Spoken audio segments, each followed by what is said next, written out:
बिहार में जब लालू यादव राबड़ी देवी की सरकार थी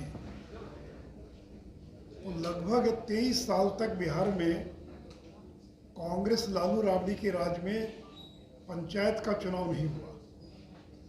कर्पूरी जी के समय में अंतिम चुनाव हुआ था। उसके बाद 23 साल तक बिहार में कांग्रेस का राज हो या लालू राबड़ी का राज हो, न नगर निकाय का चुनाव हुआ न पंचायत का चुनाव हुआ। तो लालू यादव की पार्टी और कांग्रेस इन लोगों ने 23 साल तक बिहार के लोगों से मुखिया बनने से, चेयरमैन बनने से वंचित रखा। और 2003 में जब राबड़ी देवी ने बिहार में चुनाव कराया तो अति पिछड़ों को तो छोड़िए, दलितों को भी चुनाव में आरक्षण नहीं दिया, जबकि संविधान में प्रावधान है कि मुखिया, उप मुखिया, प्रमुख इन सारे पदों पर अनुसूचित जाति जनजाति के आरक्षण की अनिवार्यता है, मैंडेटरी है।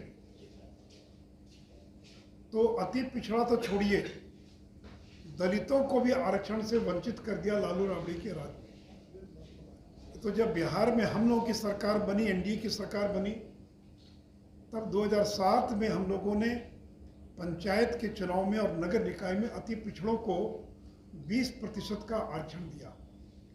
तो आज अगर बिहार में हजारों की संख्या में अति पिछड़ा समाज के लोग मुखिया बने, प्रमुख बने, इसमें भारतीय जनता पार्टी का बहुत बड़ा योगदान है।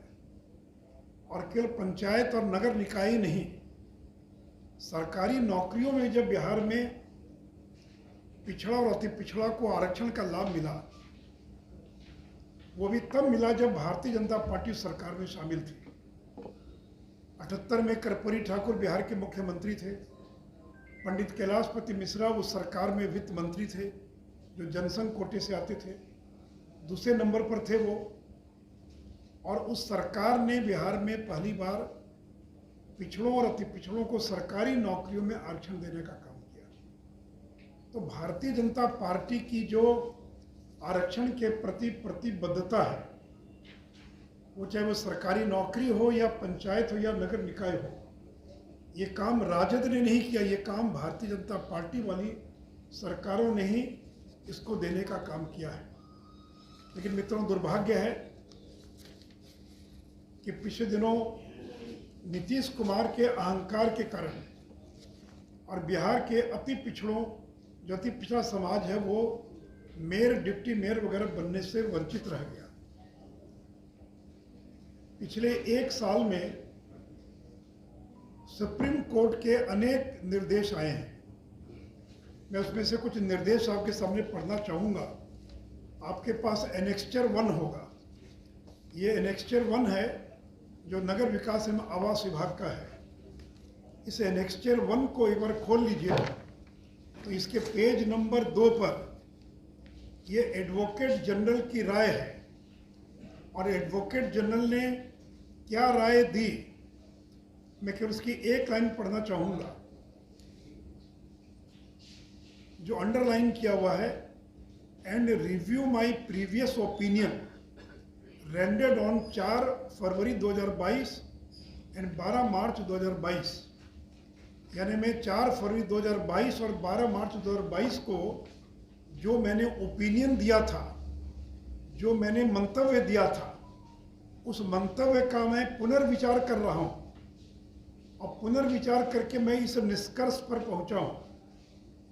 तो एडवोकेट जनरल साहब, पहले आपने क्या राय दिया, 4 फरवरी को क्या राय दिया, 12 मार्च को क्या राय दिया, और उस पर पुनर्विचार करने की क्यों आवश्यकता पड़ गई।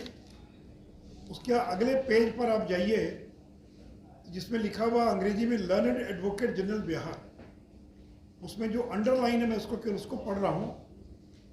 The present opinion file has been place for fresh opinion. यह फाइल मेरे पास फ्रेश ओपिनियन के लिए रखी गई है।